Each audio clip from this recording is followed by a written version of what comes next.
temple of the Fey Mother was grueling, but the man leading Doll of Marble was undeterred.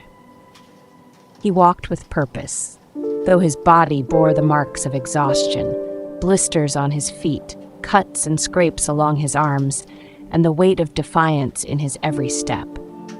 His eyes, however, still burned with that same fire. It was a will that neither pain nor time could extinguish. Beside him, Doll of Marble followed, her stone steps steady, unhurried, as if the passage of time itself meant nothing to her. Her eyes, carved from cold marble, remained fixed ahead, though her thoughts were far deeper. She had heard of the Fey Mother before, of the goddess who had once ruled creation and magic, now a shadow of her former self, trapped in her paradise Eden. It seemed fitting to her, one more god, broken and fallen, their grand plans reduced to tragedy. The man did not speak much as they traveled, but she could feel the tension building in him. He was a creature of anger and ambition, seeking to tear down everything that the gods stood for. The Fey Mother, once the embodiment of creation, was his next target. He would challenge her as he had vowed to challenge them all, for her weakness and her abandonment of the world. When they finally reached the entrance to the Fey Mother's temple, it was hidden beneath a canopy of thick trees, ancient roots twisting over the stone like the fingers of time itself. The temple was made of marble, a structure that had once been pristine and perfect, but now, much like its creator, was crumbling, its beauty fading with neglect. A fate doll had yearned for so long. Ivy and moss clung to its pillars, and the soft hum of forgotten magic vibrated in the air. "This is it," the man said, his voice quiet yet firm. "Here lies the god who failed. A goddess who was once perfect, but now lingers in sorrow." Doll of Marble stared at the temple, unmoved by its ruin, yet curious. She had seen the ruins of many gods, but this one felt different. The weight of tragedy hung heavy here, a divine sadness that had soaked into the very stone. It reminded her of her own existence, cursed and endless. "Why her?" she asked, her voice resonating like the soft grind of stone. "Why seek her out? She is already defeated." The man's jaw clenched. "Because she represents what the gods have done to us all. She created this world, built it on foundations of perfection, then let it crumble. She was supposed to be the embodiment of creation, and now she is nothing but a symbol of failure." He stepped toward the temple, his hands brushing over the ancient stone.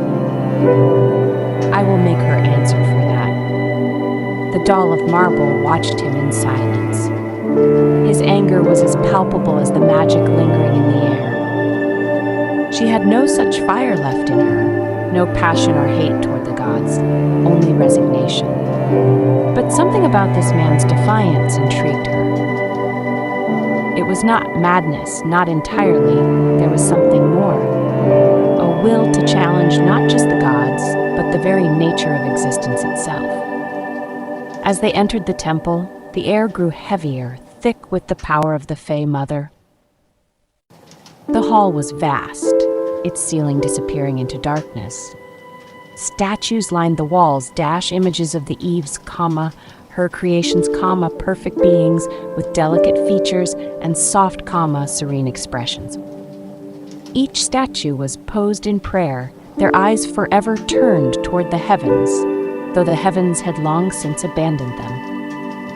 At the far end of the hall stood a grand throne for two, where the Fey Mother herself would have sat, though now it was empty, her presence nothing more than a faint echo. Above the throne, a mural depicted the moment of her greatest triumph and her greatest loss, the creation of the universe with Aisehnis and the fall of her love as he was consumed by darkness. The man strode forward, his voice echoing through the chamber. "Fey Mother, I call upon thee." For a long moment, there was silence. Then, slowly, a light began to fill the temple, soft and ethereal, as if the very air shimmered with divine energy. From the light, a figure emerged, a woman, draped in flowing robes of white, her eyes glowing with the remnants of her once great power. She was beautiful, but her face was streaked with sorrow, her expression one of infinite sadness. The Fey Mother had arrived. "I hear your call, mortal of man," she said, her voice like the wind through the trees, gentle yet heavy with age. "Speak." The man stood tall, his fists clenched. "I seek to tear down the gods. All of them. And I will start with you." The Fey Mother's eyes softened, but there was no fear in them, only weariness. "You seek destruction where there should be creation. I built this world, gave life to all things, and yet you face me in defiance. Your world is broken," the man snapped. "It all started with you. You made us, then abandoned us to suffer. Your paradise crumbled because you were too weak to hold on to what you loved. What use is a god of loss?" The Fey Mother closed her eyes, her sorrow deepening. "I have lost much, it is true. But my power is not of destruction, nor is it of control. I cannot force the world to do as I desire. That is not the nature of creation." The man's eyes burned with rage.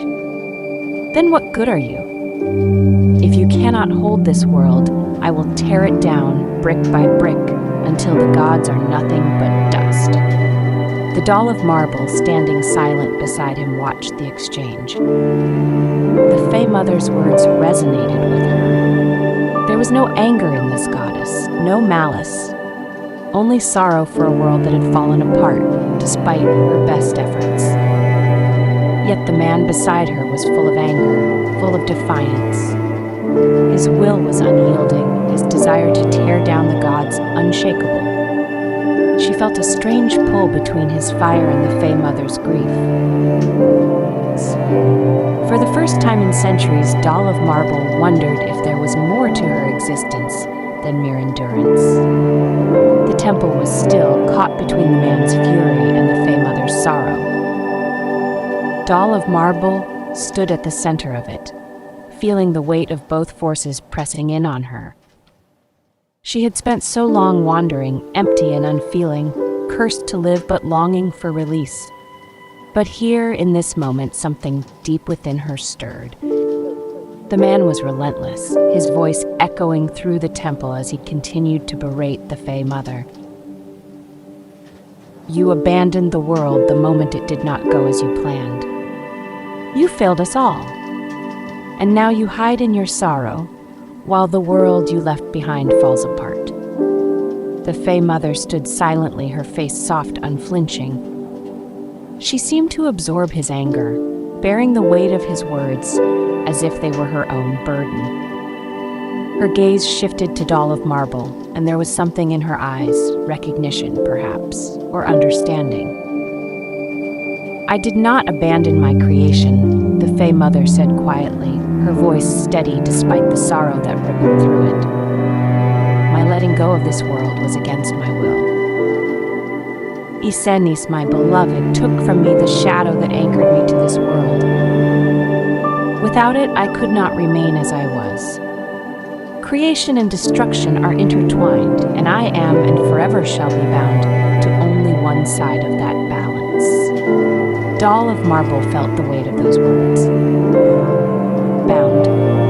The word echoed through her mind, bringing with it a deep, unspoken truth. The Fey Mother was like her in some way, eternally tied to something beyond her control, unable to change her fate, no matter how hard she might try. Just as Doll was cursed to endure, the Fey Mother was cursed to create, even as she wept for the loss of her own creation. The man's anger did not falter. "That is not an excuse. You let him corrupt everything. You stood by as he dragged the world to ruin. You could have fought back. You could have tried." The Fey Mother turned her gaze back to him, her sadness deepening. "And what would you have done in my place?"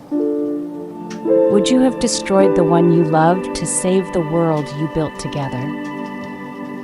The man fell silent for a moment, caught off guard by the question. His fists clenched at his sides, the fire in his eyes flickering but not going out. I would have done something. Anything. The Fey Mother smiled faintly, though it was a smile touched with unbearable sorrow. That is the tragedy of gods and mortals alike.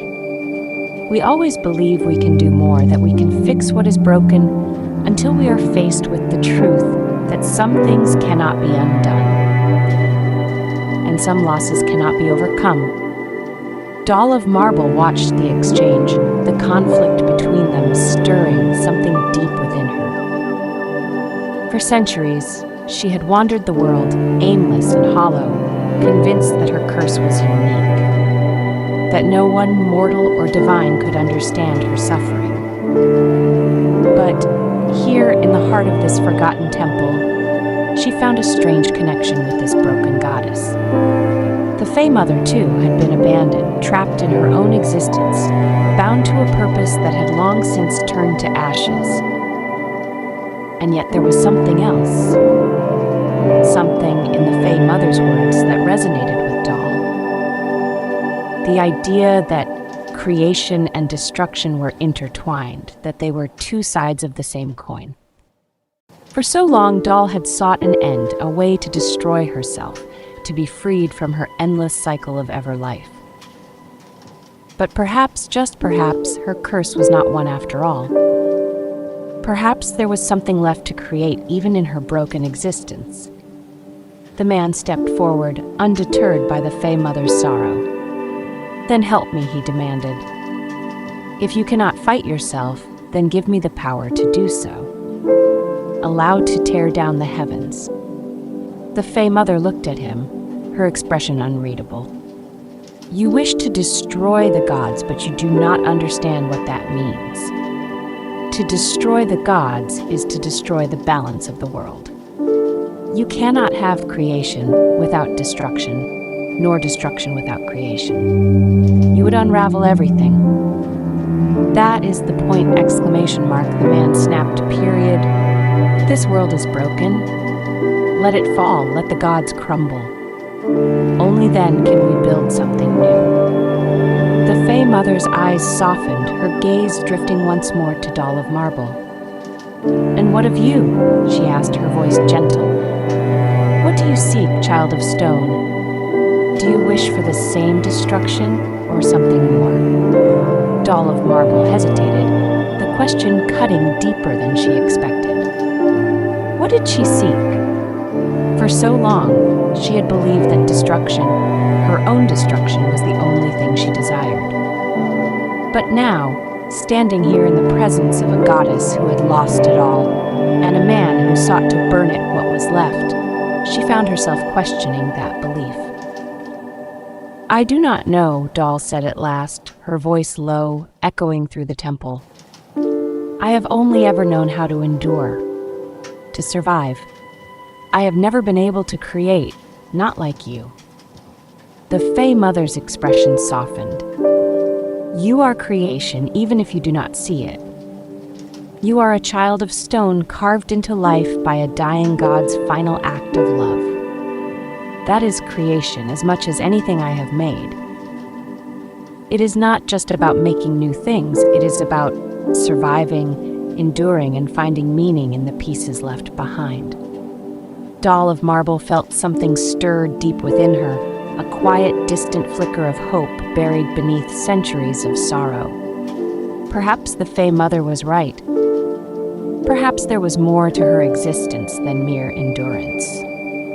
Perhaps, like the man who sought to challenge the gods, she could find her own way to fight back, not through destruction, but through creation, through forging something new out of the ashes of her own life. The man, however, was unrelenting. "I do not care about balance," he said. "I do not care about your reasons or your sorrow. I will tear down the heavens, with or without your help." The Fey Mother's gaze hardened, a faint glow of divine power flickering around her. "You will not succeed," she said, her voice quiet but firm. "If you seek to challenge the gods, you will only destroy yourself." "Then so be it," the man replied, his eyes blazing with defiance. "I will take that chance." Doll of Marble looked between them, the grieving goddess and the defiant mortal.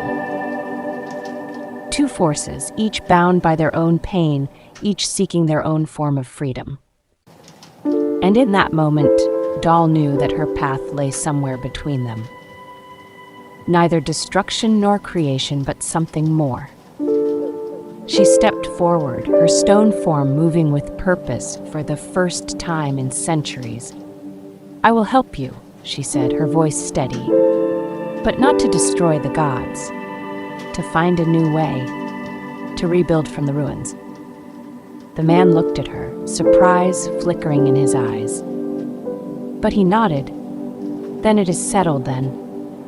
And with that, the three of them stood together on the precipice of a new beginning, one that would either reshape the world or bring about